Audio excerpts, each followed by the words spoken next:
most of the presentation.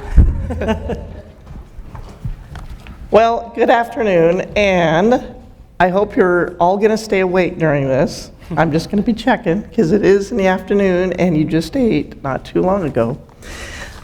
We're just excited to share this, and I just want to give a brief synopsis of what we're going to be sharing. And we're going to talk about our best practices, and as you can tell, I'm about ready to lose my voice, but I'll stay with it. But our key components as to why we think that our peer mentor program that's established at Western Oregon University is unique and successful. But first, we're just going to tell you a little bit about ourselves and our background and how we got into mentoring. And for me, mentoring just kind of fell on top of me, so I'll kind of explain that. So as you can see, I have a health and physical education background, and my master's is in education. So I taught over 20 years PE and health at South Salem High School. And I also, while I was there, implemented, trained, and advised a peer mentor program there for 15 years. At the same time, I was traveling out to Western Oregon University and assisting Craig in his classes for the new mentors and kind of helping him out with his program. And I'm excited to say that I'm full-time now at Western Oregon University as a wellness educator and as one of the peer mentor advisors. So I have a combined, I'm not that old, but I do have a combined 30 years experience in mentoring programs. Okay, so let me tell you how this works. I'm still here. Okay, so when I taught PE and health and was coaching, I thought it was the best thing in the world, and I never, ever wanted to leave. I thought that was the most awesome thing you could do. And so I was having a good time, and all of a sudden look at my classes, and they kept getting fuller and fuller.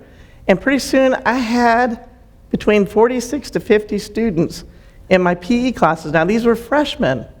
They weren't the older students, they were freshmen, ninth graders. And so what the counselors were saying was, well, we've got a lot of enrollment and Pam will nurture them, so let's just put it in our PE class. So luckily I had 4 older students in PE that were my aides, and they started helping out with my classes like in such a great way because they'd connect with the students pretty well. So I started pulling them aside and I said, hey, why don't you run that warm-up lap with Johnny and then kind of play badminton with him today, because he just had a loss at home and he just got back and he just needs some extra attention. Or so-and-so's pretty shy, why don't you go play on their volleyball team? Or let's divide the group up into smaller groups and all of you can lead exercises and warm-ups and then you can just connect with them. So that was great. So basically I said I had to have more of this. So I went out and recruited for the next year, and that's where I picked up Craig, because yes, he used to be a ninth grader in my PE class. He holds that over me too. So we gathered more students, so long story short, we started with 4 and we ended up with 200 mentors. And we gave them elective credit. Eventually they got Health 1 credit, Health 2 credit, and also was awarded college credit if they were in there for 3 years. So it was pretty awesome. It took a lot of work because we did have a lot of mentors, but that's what kind of led me into mentoring. I eventually quit coaching PE and health, which I really loved, because I love mentoring even more. I could see the tremendous impact that it made on not only the mentors and the growth that they showed in leadership, but on the mentees as well. All right, and my name's Craig. My current position is Assistant Director of Wellness Education at our Student Health and Counseling Center on campus. I went to school at Western. I earned my Bachelor's of Science. There's a typo there, sorry. but in education through the community health program. After a couple of years of work experience, I went to Portland State and went through their PACE, which is a post-secondary adult continuing education program with a focus in student affairs. And through all those experiences, I've been fortunate enough to get to use my experiences from my high school as a college student, and now overseeing a program that has been at Western for it just completed its 16th year. So I do remember the day that Pam pulled me out into the hall in high school and said, hey, are you interested in being in the peer mentor program? And I didn't really know what that was, but she was a pretty funny lady and an incredible teacher. And so I said yes, and little did I know how much that was going to change and transform my life and my career to where I am today. And so going through high school, being part of that mentoring program, developing relationships and leadership skills, my first year of college I actually went out of state, and after those experiences of being so involved in high school, just had a hard time finding what I was looking for at a college. And I did really, really well academically, and I was definitely trying to get involved in different ways, but just didn't find a connection. So I came home after that first year and did community college for a year, just to kind of reassess what do I want to do and where do I want to be. And during that time, the director of the Student Health and Counseling Center at Western had a student, a son going through Pam's peer education or peer mentoring program at South. And she said, hey, my son is learning a lot, he's helping a lot of students. Why can't we do this at the college level? And so in talking to Pam, and Pam knowing where I was at, she said, yeah, why don't you talk to Craig? He's looking for an experience at college and to getting back into peer mentoring in some way. And so long story short, I presented a model based off of her program of how maybe this could work at a university level, and presented this to the Dean of Students, and shortly after transferred to Western Oregon University. And as the students started recruiting some students for this program, which I'm going to outline here in just a second. So that's my connection. I've been doing peer mentoring for close to 20 years now in some capacity, and now as a professional. So I'm not going to spend a lot of time on our history, but I think it really is interesting in how the program evolved. And for people starting new programs, one of the things that I had to learn quickly is I had these big grand ideas of getting mentors in the halls and building relationships. People didn't know me on campus. We hadn't been established. This was a brand new role. And residence halls are a pretty protected space for us to get access to. And so we began the program in 2001 by recruiting about 4 students, and in spring term of that year, another 8. So we had a pretty small group of 12 students, and we had a small room in a residence hall and kind of did the wait and see if residents are going to come and approach us. And it wasn't very often that they did. Most of the time it was passing by asking a question of where's the laundry machine or something like that. But we started to build some relationships. We had some mentors that were doing good in terms of actually leaving the room and interacting. But where we started to really find our niche was, well, if students aren't going to come to us, we need to get out there and find some ways to connect with them and still address student success. And so we started doing more and more programs. Their programs are all based on wellness education and have educational purpose. And so we started really simply with just some awareness tables around topics students might be interested in. And then those grew into larger programs. And we had a lot of success. Our numbers for our programs slowly started to increase. And soon, we had a group of other programmers on campus who are in the areas that we wanted to target, the resident assistants, who are also doing programming. And they're taking notice of, hey, maybe we can find some ways to partner on some of our programs and support each other. And this really began a big transformation for our group. We started to work with RAs. Peer mentors would be invited to communities to do programs with the RA, and eventually we were given access to that hall. And if you work at a university with residence halls, you know how difficult, or you may know how difficult it is to get access. But finally, Housing said, this is such a valuable resource. We want to make sure that these peer mentors who don't live in the halls can have access to the community that we assign. So we started partnering a peer mentor with every first-year community as well as their RA, and now they had office hours. So instead of sitting in a room waiting for the residents to come to them, they're spending time in the residence halls, getting to know their entire community, working with their RA and talking about what's going on in the hall and programs. And now we've actually developed into a lot of the training for RAs as well. Over time, Housing is just recognized we're doing a lot of complementary training. we're doing some special things, and they have some training that would be really beneficial to our group. And so now we do a really comprehensive fall training in collaboration with housing and RAs. As far as how our program has worked in terms of incentives, for the most part, this program has been voluntary. Early on in the process, we accessed some AmeriCorps and Campus Compact money Students in Service Scholarship. And while that was a great incentive, it was pretty challenging for our students to get enough hours to earn that scholarship. But that was an incentive that we offered until those funds ran out. More recently, we partnered with a local credit union, and they provided some scholarship money in exchange for some financial education programming and training. And so again, that was great to receive some scholarships, but unfortunately that money also ran out. So we went back to the volunteer model, which seems to be working pretty well.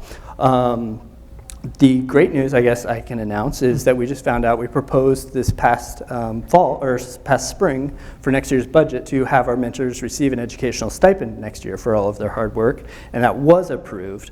So I'm really excited that our department has really invested into this program finally and is supporting the work that our students are doing. So just to give you a little bit of an outline of how kind of the program is structured, again, we are co-sponsored by the Student Health and Counseling Center, which is where Pam and I work, and they provide payment for our leadership positions and soon to be our mentors, as well as some workspace and some training money.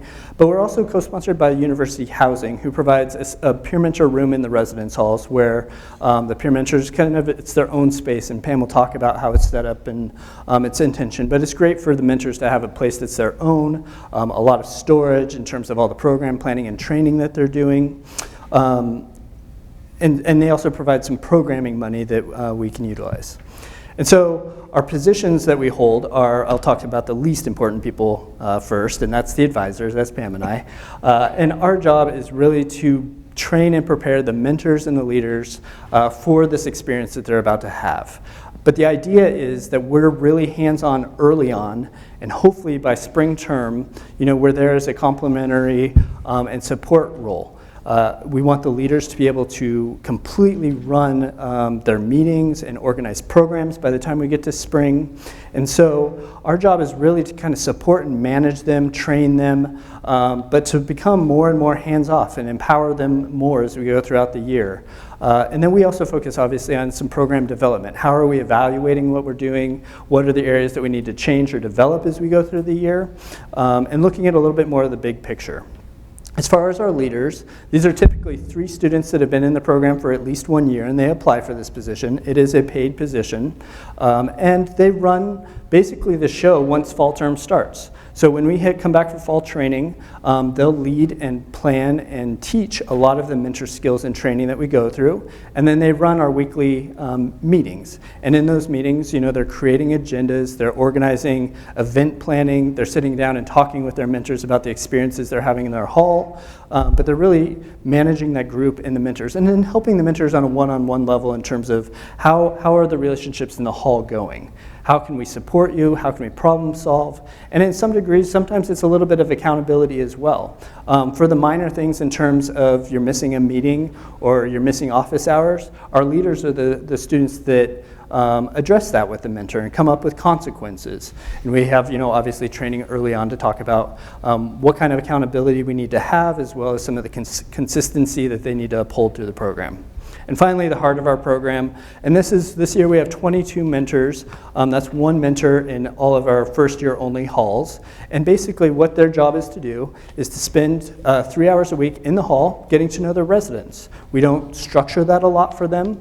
We just say get to know, who are your residents, learn their names, their faces, get to know a little bit about them, find out how school's going on a personal level.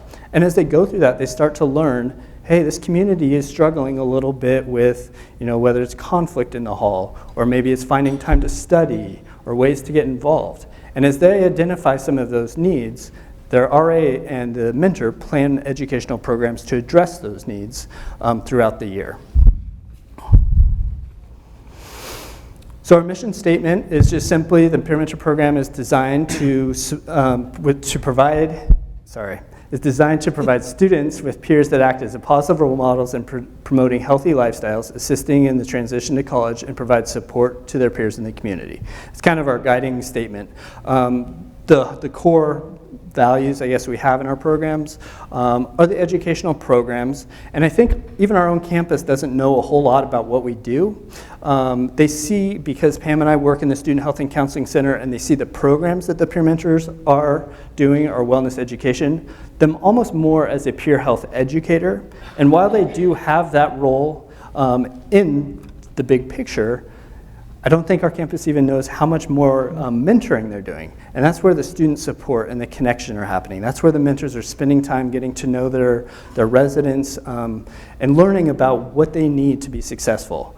And then obviously, these are students who have made it through their first year of college successfully, and they're passing on some advice, and they're acting as positive role models of what it takes to be a successful student in college.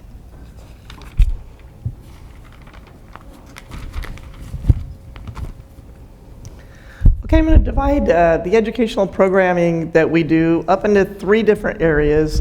And the first area is pretty much the large educational, large scale programming. And I wanted to give you a snapshot of what a program looks like in a large scale. That's campus-wide or in a building that has way over 100 students or residents. So I'm going to take the alcohol education. We call it the freshman bar. It starts on the new student week. We have over 400 residents that attend this. We host a dance.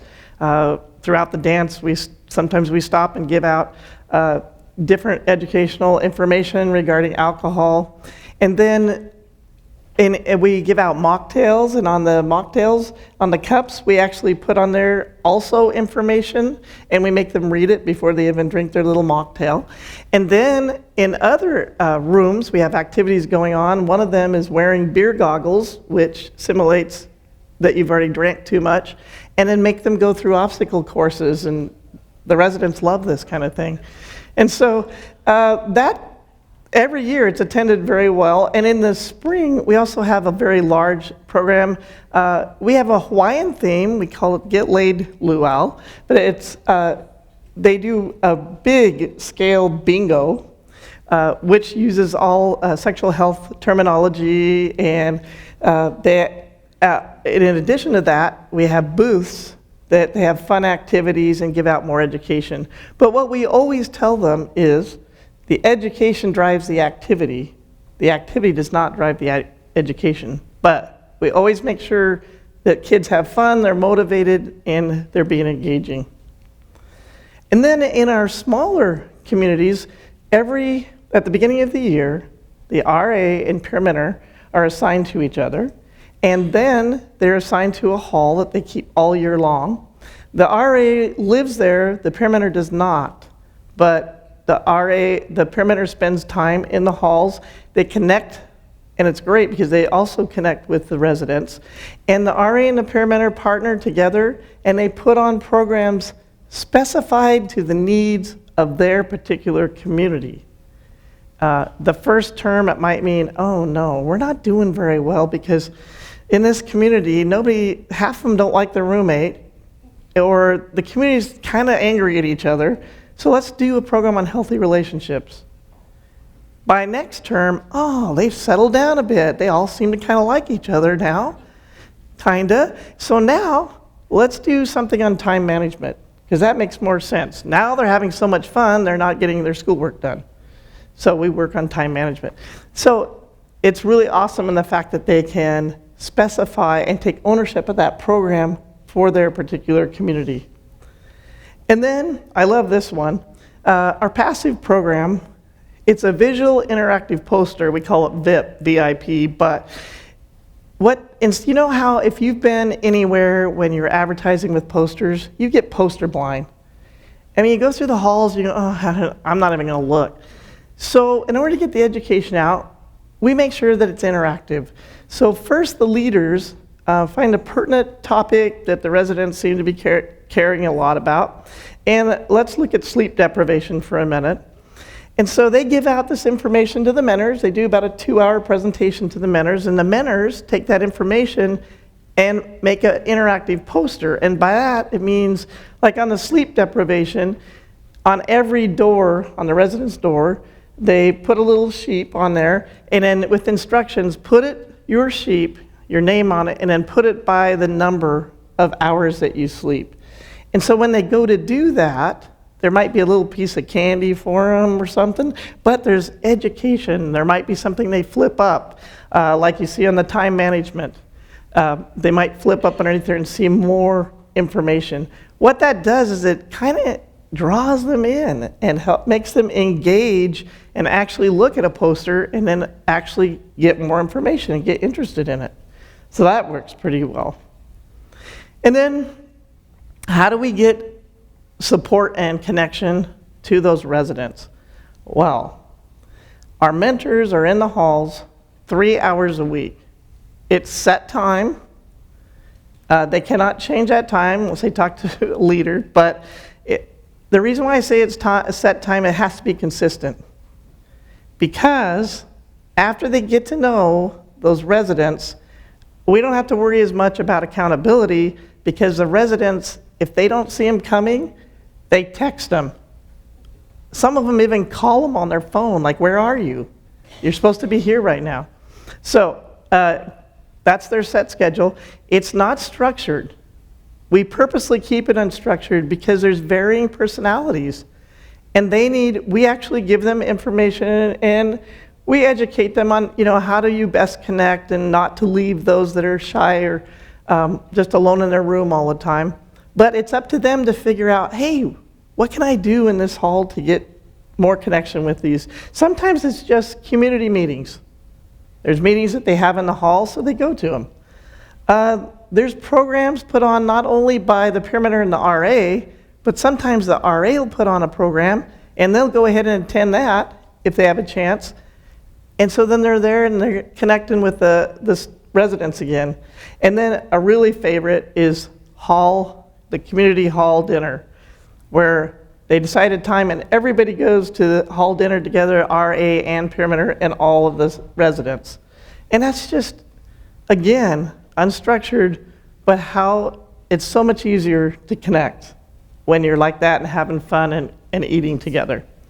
At the very end, they always, at the end of the week, they complete an electronic weekly report form, and there we gain information on what topics did they talk about. What were the top topics that they talked about this week? And is there a pattern there? So we use that later on for educational purposes.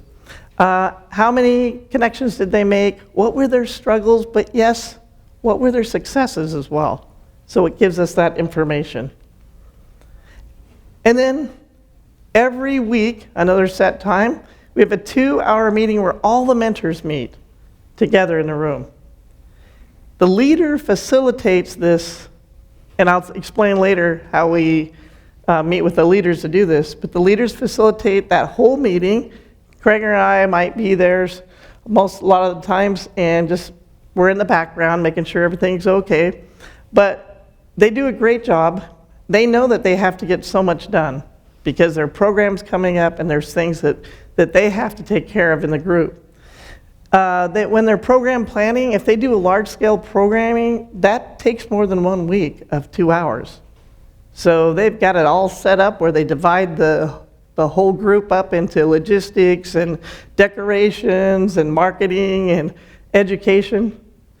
So they've got to organize. And then once in a while, not every time, but once in a while we do an additional training. We might have somebody come in and give a special presentation on a pertinent topic. And then the peer mentor room. I did this in high school. I found out in high school, the first room we had was just full of desks, and the person sitting in the back corner didn't really talk much. So we finally went to, give me a room in the basement at South High, and we've got a room here in a lounge that nobody, in a dorm that nobody lives in anymore, but we've got that whole lounge area. And so we set up with couches and make it comfortable for them.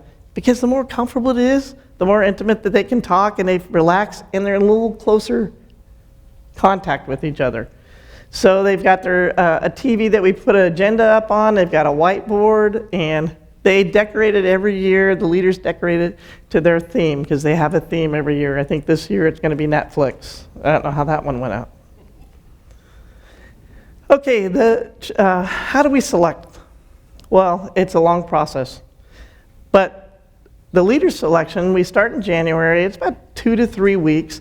But the leader must have at least 1 year of good standing as a mentor, and then a GPA of 2.25 at least. And they have an application that they fill out, and our current leadership team, including Craig and I, when I say leadership team, that always involves us, we score those applications. We have a special scoring guide. And then their interview, not only do we ask them questions, but we also give them kind of a topic or something, information that we want them to talk about. And so they have to be creative and hopefully step out of the box and show us that I'm going to put some work and effort into this, because that's how we want our leaders to be. And so after they are selected, they're selected by our current leadership team. Then they join us. So we have 6 leaders and Craig and I. And then the mentor selection begins. All right. They too have to have a 2.25 GPA and 1 year at least at Western Oregon University. And that kind of shows us, did they make a successful transition? And I think so. But they have application that they fill out, and we also have an interview process with them. And we make sure that there's always a leader from a current group and a new group, and at least Craig or I in an interview. Those are also all scored. And then we also take current mentor recommendations. We started doing that because every time we had an application, we said, why did you want to become a mentor? And it's been so awesome the last 2 years. And this year it was in abundance, them saying, I love my mentor. I want to give back. I had a terrible time coming in here at first, and they really helped me through it. And that just gave me chills. I thought, oh, that's so awesome. But so we have the current mentor actually give us a recommendation on how they think that resident is. We kind of look at that a little bit. And then, have they had any team experience?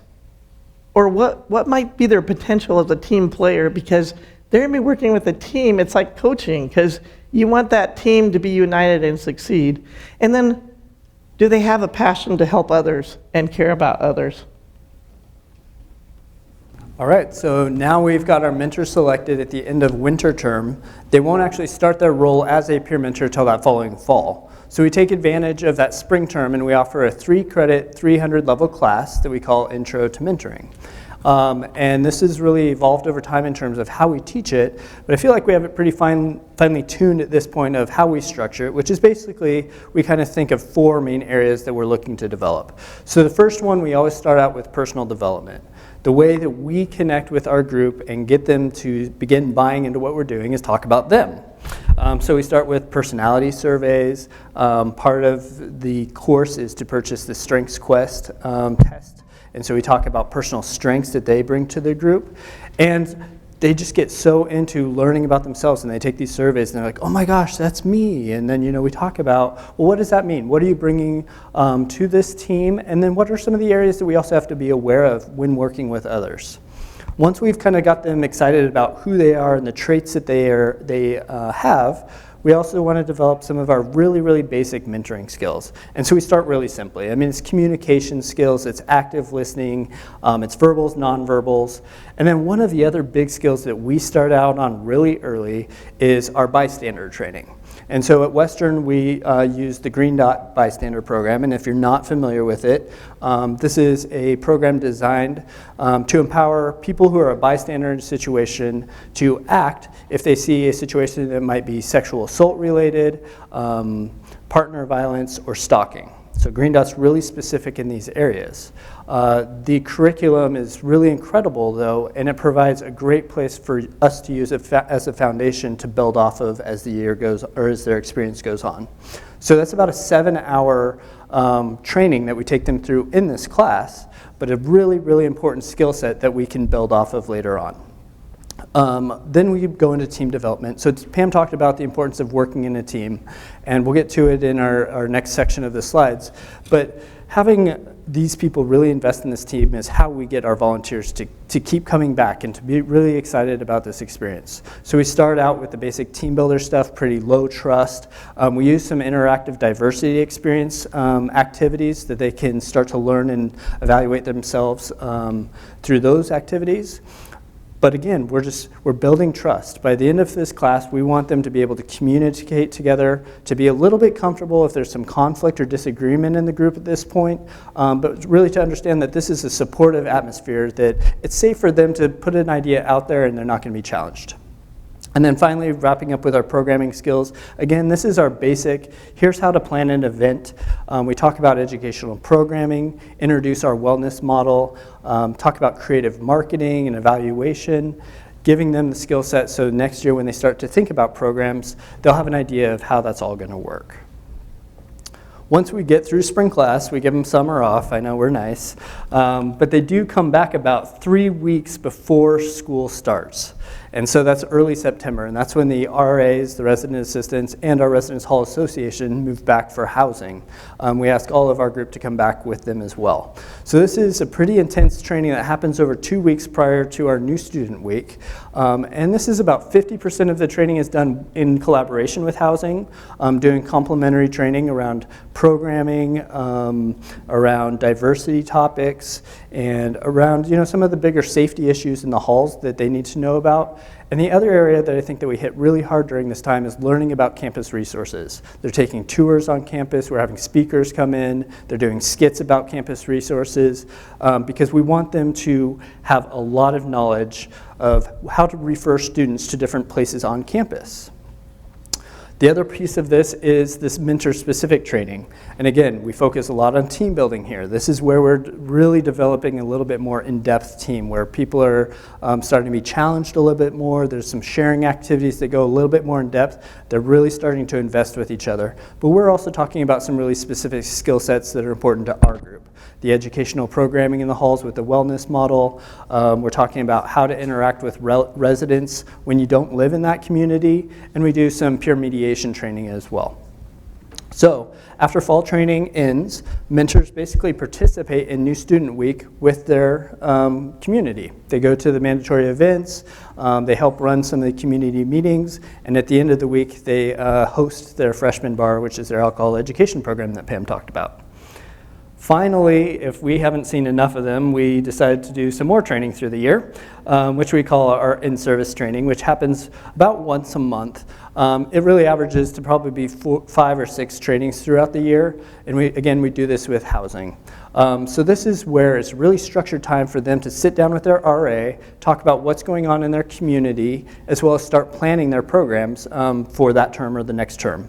And so we found that this is just really important for them to get away from the community, be able to sit together, and then we're all around to answer questions and offer some guidance if they're stuck.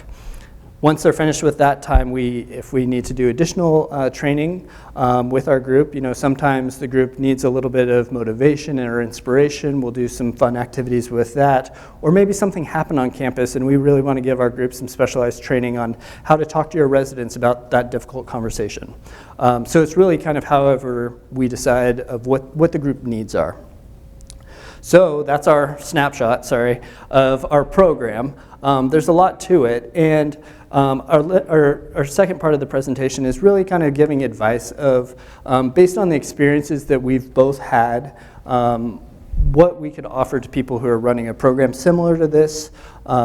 And we both, designed these programs pretty organically and did a lot of trial and error. But we also looked to a lot of professional groups to kind of establish how we're doing. And so I just wanted to highlight a couple. The American College Health Association is the ACHA, and they have standards of practice in health promotion that we look at in terms of how our mentors are communicating their health topics. NASPA has a Bacchus network, and they actually have a really great peer education, learning outcomes, oh no, what's the word? One of those. Yeah, where you check the box here if they did this well. Survey? No, it'll come to me in a little bit, sorry. And then our bystander training is a really well-established by research program. So we use Green Dot. There's a lot of different models out there in terms of bystander training. But again, this is our foundation of, how can they practice these behaviors, talk to their residents about the topics, specifically around sexual assault, partner violence, and stalking. But then we, again, translate those into what happens when one of your residents is depressed or feeling stressed or not doing well with academics or in a party setting with alcohol. What are some things and strategies that you could use to help that situation? Okay, so I think one of the most common questions Pam and I get is, as you're running this volunteer program and you're asking all of these hours out of your mentors and you're doing so much, how do you get them to keep coming back and stick around for the whole year? And I think one of the things that we can offer as advisors is, it's really important for the mentors to know that they're going to take away some really important skills and knowledge through this experience. So not only are they going to have that great feeling of, I'm helping first-year students, but there's some really important stuff that I can personally take away from. And so we challenge that with that, again, that reflection of self. Where are you at in terms of your self-identities? And we talk about the personality. The strengths quest is really popular and motivating. We come back to that several times throughout the year. And then the team membership. Mentioned earlier how much we do team building, and that goes so much deeper than just building a team that works well together. We want team loyalty, and we want the group to actually feel like, I don't want to miss a meeting, not because I'm going to get in trouble for missing a meeting, but because I'm going to be missed, or I'm going to miss out on something fun that the group's doing. We really want them to invest and feel like this isn't something that's optional to attend, that they want to be a part of this, and it's meaningful to be a part of this team. Constantly when we're going through our interviews for the next year's group, we hear terms like, I consider this to be kind of my family here at Western. They're building that deep of a relationship and a support system for each other, and that's so important. Talking about diversity issues, again, helping them understand that at this point in their life, most of them are second, third, or fourth year college students. They're going through a lot of their own identity development, and it's really exciting for them to be learning about that, engaging those thoughts and processes to their own personal lives, but then also being able to talk to their residents about those things. And ultimately, that kind of connects to just the application of the leadership topics that we're talking about or the wellness education. We don't go in there and say, okay, we want you to talk about stress and do X, Y, Z. When we teach these things, it's how do you personally manage stress? What are some tips or techniques that you're going to talk to your residents about? Here's some new ideas that maybe you could explore. And so it's always something that they can also apply to their own life. And that makes it just a lot more personalized and interesting to them to take away. And then finally, and I think this is a big piece, is the flexibility for creativity. Why we have our content and we have our structure, once we give that out, it's really important that we step back. We want them to create their own programs and have their own topics and try their own events in their own way with our support. They get to be creative and they get to decide what's important for their hall, but something that's also exciting to them. And obviously we're there to help guide and give a little bit of direction if needed, but for the most part, they have that flexibility to run with their events. So again, the developing life skills goes a lot with that. And I think one of the ways that we measure our success is, especially being a volunteer program, is seeing our mentors go on and advance in other leadership positions on campus. While it's really hard to see, our students that we've been training and developing go, it's a compliment to us that they're being seen by resident assistance programs, by our transition team, by other groups on campus that unfortunately for us, we're competing with payment, right? But it's really cool to see that they're so successful in those other programs and they're actually moving to leadership positions in those other programs. I think we take a little bit of pride in, we may have had a little something to do with that.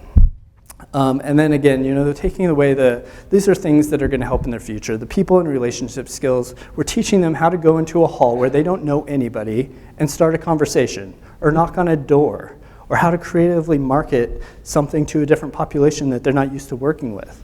Those are the people and relationship skills that they can apply when they apply for a job. And same with the professional skills, organizing events, planning agendas, dealing with conflict in a group. All excellent skills that, again, they can market themselves with.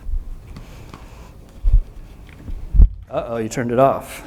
How do you even do Craig that? sometimes helps me with this. She wanted to try the Oh, technology. look at that. Oh, boy, sorry. Okay, you see how it goes. Okay, so this is my favorite part, is the heart of what we do. And it doesn't matter how many life skills, mentor development that you have, it means nothing if they do not think they're special. And how you do that is sometimes, I remember even with my 9th graders, in PE class we'd have 85 minutes. Every single day we'd read Chicken Soup for the Soul. Craig makes fun of me. But it made them, you read an inspirational story. I still do this with the college kids. They love it. And we even had the older kids come around saying, hey, be quiet, because this is a good story. Or we'd have kids wanting to read it. It's something that motivates them. And then it begins with us. We have to show them, we have to genuinely show them we care about them. We care about them. How do you do that outside of a story?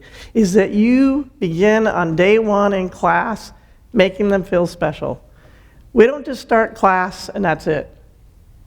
The doors are open, we get there early, and pretty soon, this year, we saw the kids lined up to come in early because they start connecting with each other and they're connecting with us. We go table to table, sit down, how's it going? What's going on? You don't have to talk to them about peer mentoring all the time. You talked about what's important to them. You're awesome. We care about you. And then our presence. We talked about FaceTime. We have to be around. It doesn't mean that every single night we have to be there, but we have to be there the majority of the time. The leadership team, the leaders have to be there. And we have to be, what I call it, in the trenches. Why should they do anything extra or work extra hard if we're not doing that? So you have to lead by example, and you have to make them want to lead by example. And in our one-on-one meetings with them. So sometimes we pull them as, sometimes, I'm skipping ahead, but I don't care. Sometimes we update them on like mentor successes. Sometimes we pull them aside individually and point out something that actually happened that was awesome. Like, hey, I just really appreciated that comment you made in the meeting last night.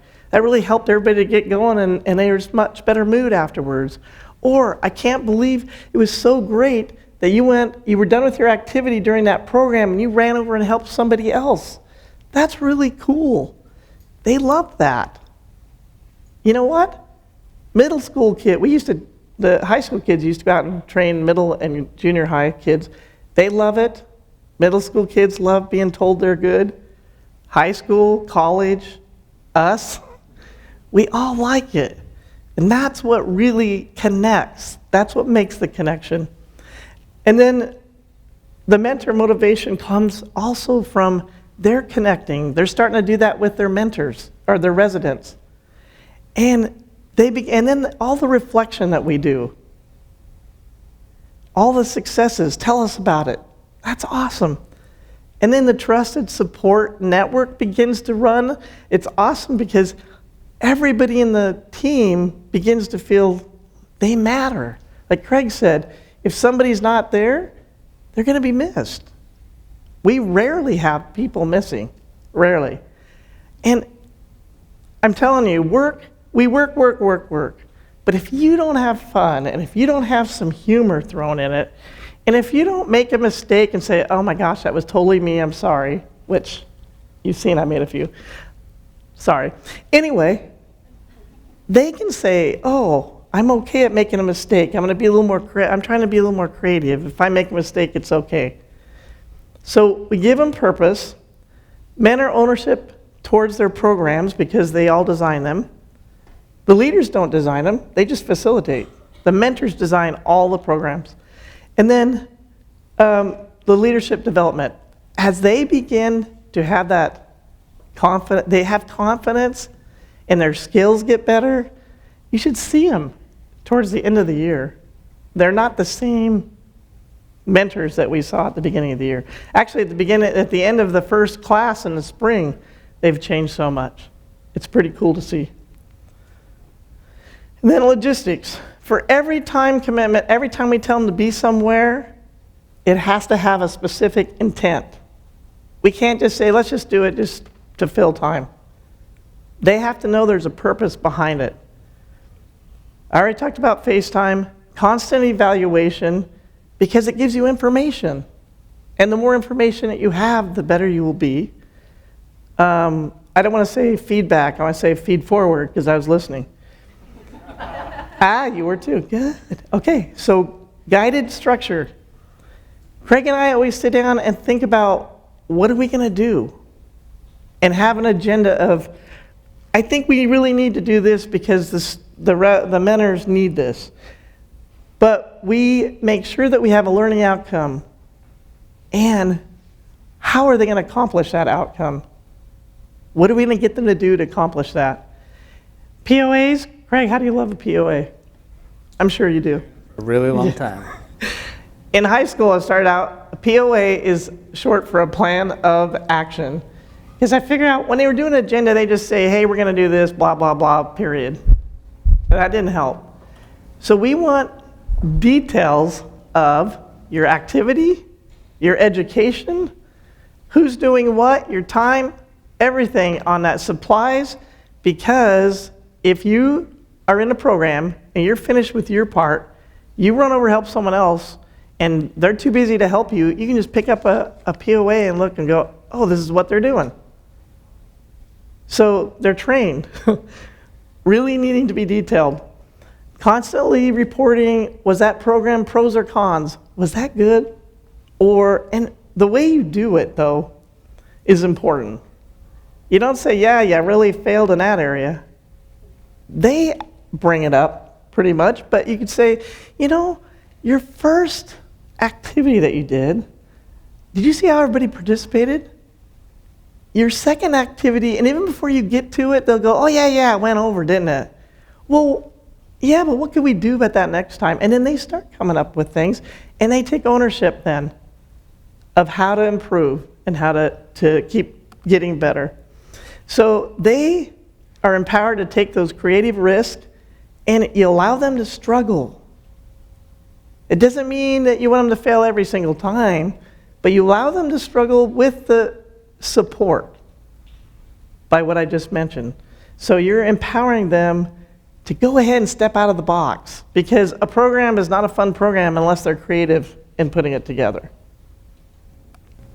Another way we empower our mentors is through peer education. And so we know specifically with first-year college students that they look up to their peers.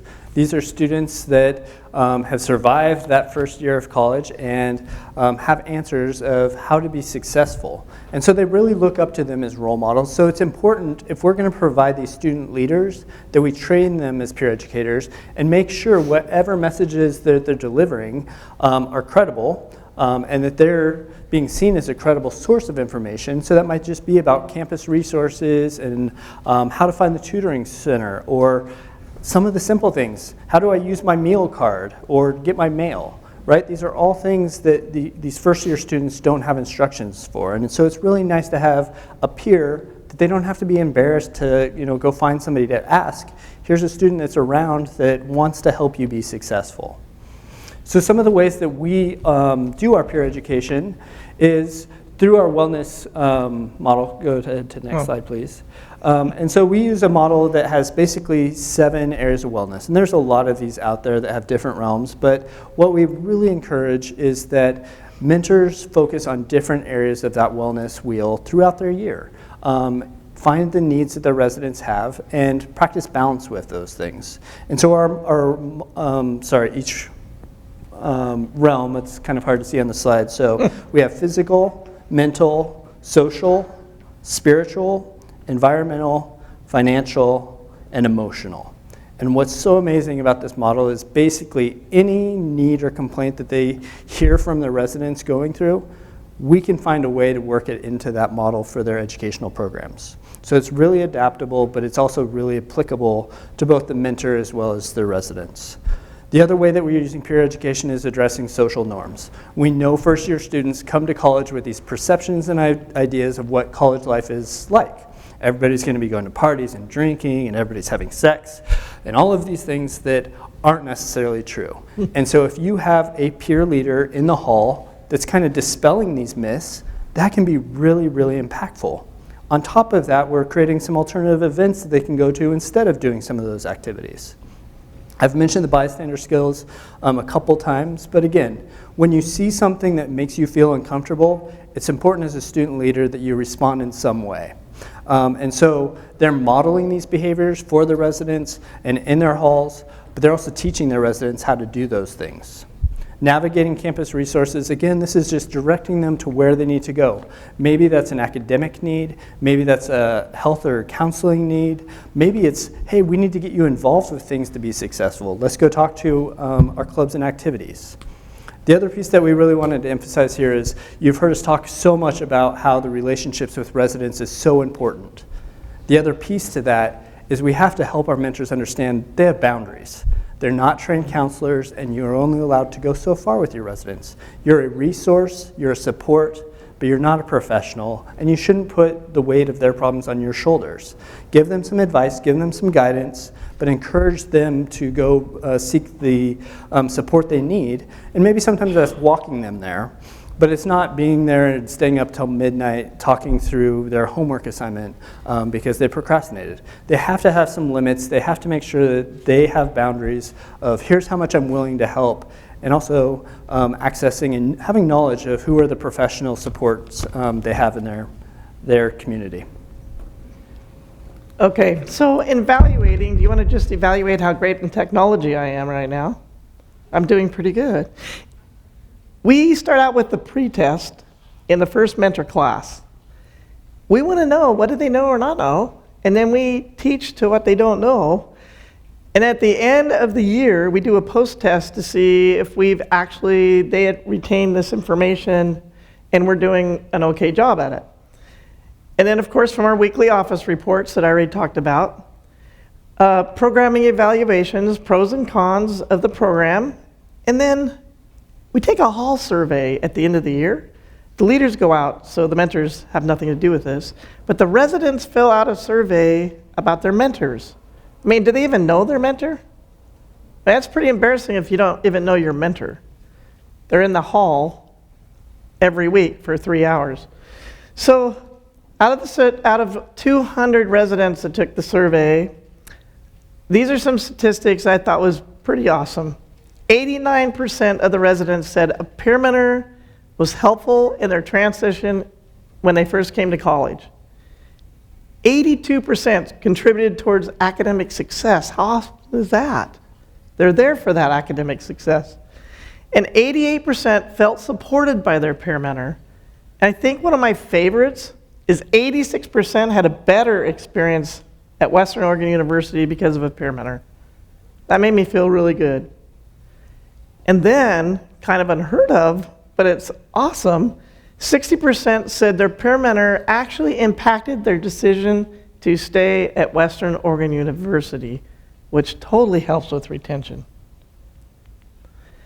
And then we have regular meetings with our campus partners, and that would be housing. We meet with the director every 2 weeks so that we are running similar programs or we know what's going on with each. We want to make sure that we meet with residential directors. They're the ones in the halls that make sure that the RAs and the peer mentors are getting along and that they're having quality programs. And then our leader meetings.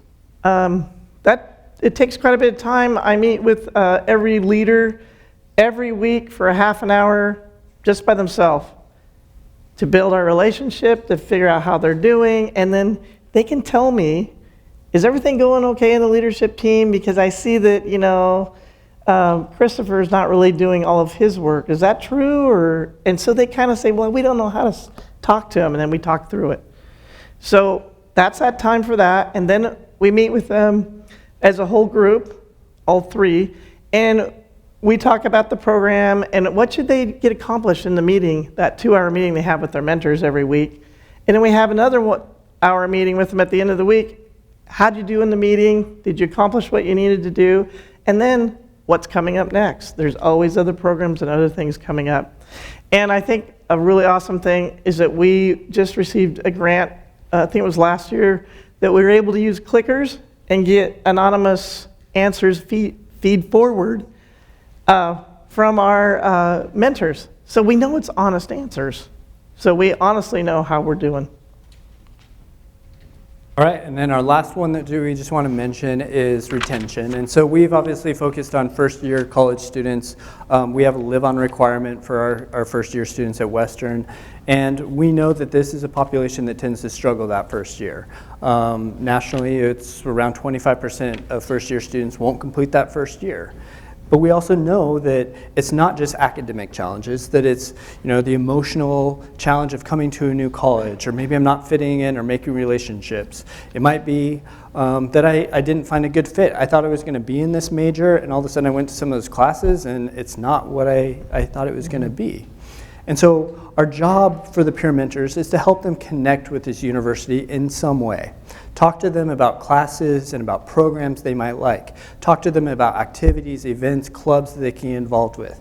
Get to know the people in your hall. It can be as simple as a mentor walking a resident down the hall and introducing them to some of the people they live with because they're too shy to do that themselves. All of a sudden there's somebody to help them with that, and we're building the relationships. So some of the other things, these are a lot of things that we've already talked about through the presentation, but how we build retention, if the slide comes, thanks. If you, we get along great too. Yeah, we do. Is, again, that peer influence in the hall. So we're putting a role model in the community of here's a successful college student. And we're not always looking for a student with a 4.0 and had a perfect transition to college. It's really valuable to have some students that have struggled but been successful anyway. They can share those experiences. They can talk to the students about it's okay that maybe you failed this test. Here's what I did when I was in that situation. You took some of my points away, but that's okay. I have my slide here. Oh. For that, I'm sorry. Consistency. Pam talked about being consistent presence in the hall. So the mentors don't live in the hall, but it's so important for them to have that consistent presence as the year goes on to build those relationships. If they don't do that early, their relationships are really going to be a challenge for them to actually get to know people in the hall. When those relationships establish that first week, that's when we really encourage mentors to spend so much time there, get to know them, put themselves out there. The educational programming is addressing some of the needs of how to be a successful college student, whether that's academic or whether that's other health issues. That's our way to address that in terms of retention. But ultimately, they're building the community, they're building relationships, and the bottom line is what we ask of our mentors is be somebody in the hall that cares about these students. Just be there to listen, be there to ask questions, get to know names. Give them somebody that they can see on campus that will wave to them and looks familiar. That can mean so much. So we talked through a lot of things pretty quickly, and these are obviously based on our experiences with a pretty specific program, but we hope some of them translate well to the different mentoring programs that you may have. We also have our emails on the next slide if you want to get ideas, curriculum, or share ideas. We're definitely willing to do all of that as well. So with that, thank you. Yeah, there's a question. Did you have a question? Oh, I was just going to give you a kudo because my daughter went to Western Oregon. She's 26, maybe 26, so it's been a while. But I think that while she didn't call it all this and use the same terminology, I remember her just thinking of some of your activities. I feel like she was involved in that. And if not, what I'm thinking about is the fact that she was of a group that weren't into the partying and that scene, and they were kind of introverts, she and her roommate, and that kind of stuff gave them a place to belong, and I appreciate the work that you've done. Thank you. That's awesome. Whether it's our program or someone else's, that she found that niche. That's really great. Thanks for sharing. Any other questions? Craig, we did so good. Oh, wait, no. I have 2 questions. So one is the majority of Western students live on campus that are freshmen? And then what do you do for the students that don't live on campus? So yeah, we have a live-on requirement for first-year students. So majority of first-year students do live on campus. And then our programs, as Pam talked about, some of them are very targeted in the residence halls, but we also do some campus-wide programs. So we do have a lot of exposure there. Mm-hmm. Yeah. I have a question about your training course. Okay. You said it was a 3 credit hour, 3 something level. Yep. Did students pay tuition for that course, or is there some kind of tuition remission? So this was the very first year Yeah. we actually had tuition remission. Up to that point, it was an expectation for them to Yeah. actually pay for those credits. Yeah, we're glad now. Okay, thank you very much.